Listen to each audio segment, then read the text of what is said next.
I'm trying, all right? I'll catch up. Don't you guys worry. Once raid kicks off, we're game. We're game.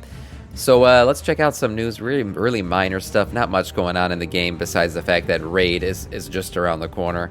Let's do a raid. I want to raid so bad, Sugar Dust. I really do, but it would be technically a waste of time, right? Because we got to get geared. We really want to raid. We got to get ready for raid. That's what we got to do.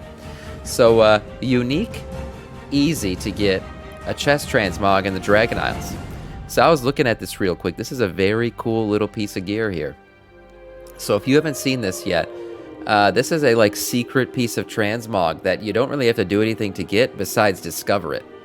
So transmog has been shown some real love in Dragonflight, and Effy draws some attention to a really nice find for enthusiasts. The Dead Man's Chest sits in a tower, a piece that is easy to find with a small Dragonriding hop, and unlocks a Mog account wide for all armor types. But wait, there's more.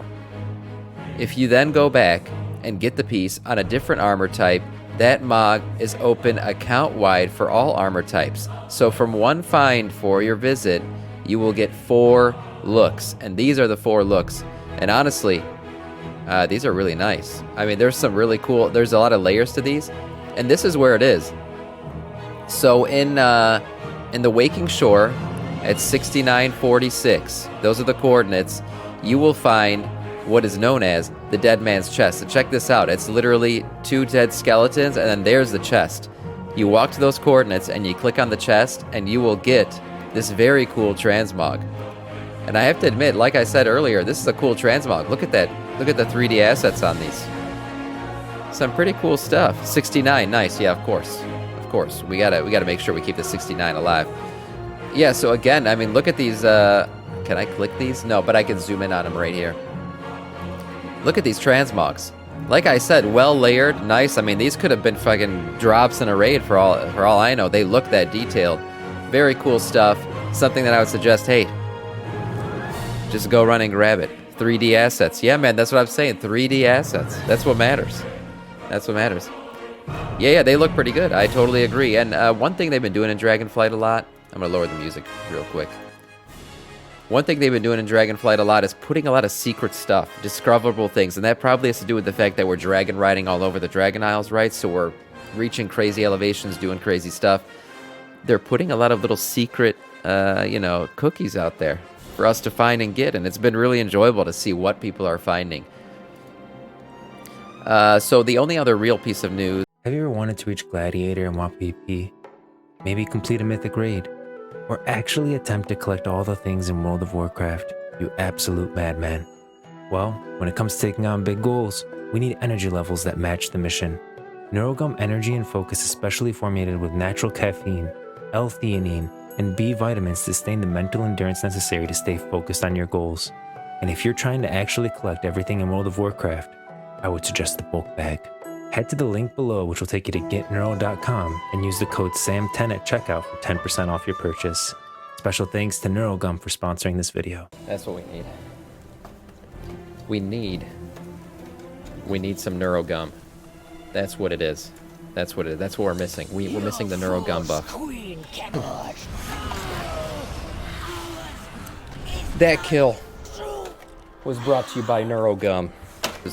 Is BoEs. Now this is only for Mythic raid, so it's probably not going to affect us the first few weeks. But BoEs will drop as bind on pickup items from Mythic raid for the first few weeks in Dragonflight Season 1. Now this is probably just a way for Blizzard to kind of tame, the desire for people to go, especially Mythic raiders, to go out and then just drop shit, trade shit around, do all that stuff. When Vault of the Incarnate raid opens, enemies inside will occasionally drop bind on equip loot, which is fine. That's happened in all of our raids. Just the little mobs that drop bind on equip stuff. For early Season 1 play, we're putting a restriction on BoEs for Mythic difficulty. The items that would have been dropping as bind on equip will now be dropping as bind on pickup in Mythic difficulty. And again, this is kind of probably to, stop the curve of people just raiding this shit constantly and sending out gear to other people. Then I'm fine with it. They said that this time around with the raid, they don't want to create a difficulty You know, that's just impossible to beat. You know, like the way Sepulchre of the First Ones was early on, it was just unbelievably difficult. Crazy hard, and they did that to kind of stop people from clearing it too quickly. Well, this is, they said they're not going to do that anymore. They said the difficulty is going to be pretty average. It's going to be something that we can clear if we just do mechanics correctly. That'll be difficult too.